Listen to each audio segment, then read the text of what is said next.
Aujourd'hui, je te montre comment faire une galette de courgettes. Plus précisément, je te fais voyager en Toscane. Ouais, je fais ça, moi, je t'emmène avec moi en voyage. On va faire une scarpaccia. Bon, là, ma manucure n'est pas faite, puis on s'en fout, OK?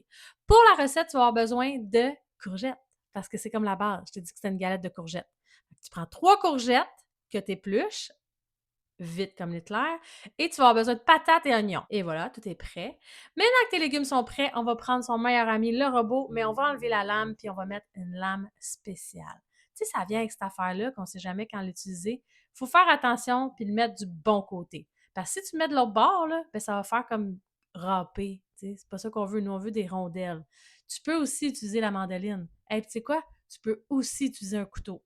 Mais je te dirais que ça risque d'être moins égal. Mais bon, fais-toi confiance. Si toi, tu trouves qu'avec le couteau, ça y va, ou juste pas de robot, garde, il y a des solutions pour toutes. Tu n'as aucune raison de ne pas la faire, la recette. Et investir dans un robot, c'est quand même quelque chose qui va devenir essentiel à ta vie. Je ne veux pas te dire d'acheter un robot, mais tu peux tout mettre là-dedans. Pas juste les courgettes, là. Tu peux mettre l'oignon, tu sais, l'affaire qui te fait pleurer, les patates.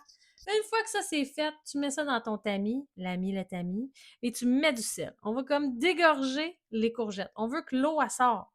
Fait que tu mets ça là-dedans, tu mélanges le tout. Mon tamis est un peu petit, là, c'est le tien plus gros. Good job. Fait que tu mélanges ça, et là, l'eau va sortir. Tu sais, faire leur vie pendant 1 à 2 heures. On va mettre un poids, un petit linge pour éloigner les moustiques. Et pendant ce temps-là, tu as le temps de faire ta manucure. Après, tu vas faire un genre de batter. On se rappelle, c'est quoi un batter? C'est genre une pâte à frire, tu sais, cette affaire-là. C'est simple. C'est de la farine et les épices de ton choix. Moi, j'ai mis des herbes séchées, poivre, poudre d'ail, poudre d'oignon. C'est comme mon mix préféré. J'ai même rajouté un peu de paprika. Là, tu vas me dire, du paprika, ça goûte à rien. C'est vrai que ça goûte à rien, mais ça fait une petite couleur le fun, par exemple. Et j'ai rajouté du sel magique.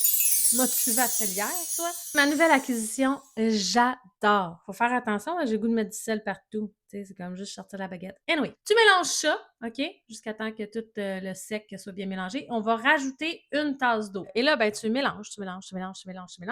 Et ça va faire une texture style pâte à modeler qui est trop sec. Donc, on va rajouter une autre tasse d'eau.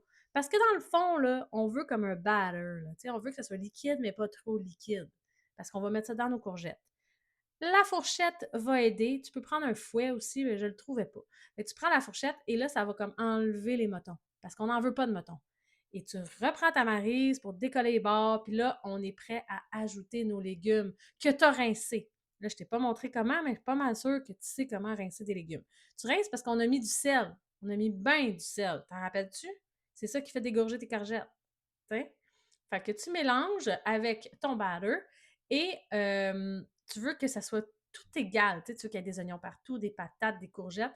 Et ensuite, on va sortir notre plaque à biscuits qu'on va mettre un papier parchemin et on va ajouter de l'huile d'olive ou végétale, comme tu veux. Comme ça ne va pas coller. Parce que si tu mets direct dessus, ben, ça risque de partir avec le papier parchemin. C'est aussi simple que ça. Fait que tu mets ton huile, tu peux juste faire ça de même, mais tu peux le faire bien aussi. Puis prendre un petit pinceau. Et tel un Picasso, tu appliques ton huile. Bon, OK, on se calme, là. Et on rajoute notre mixture de courgettes et de patates.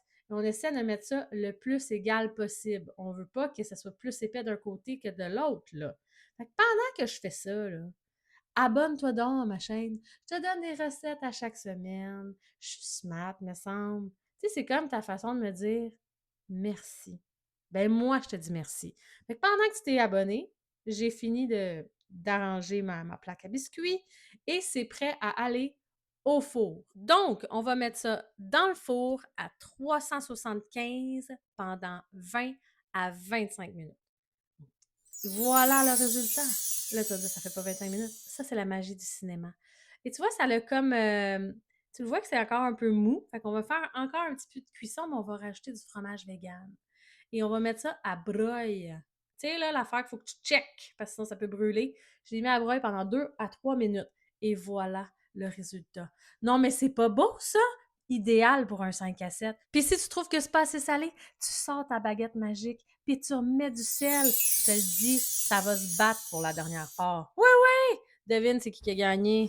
C'est moi!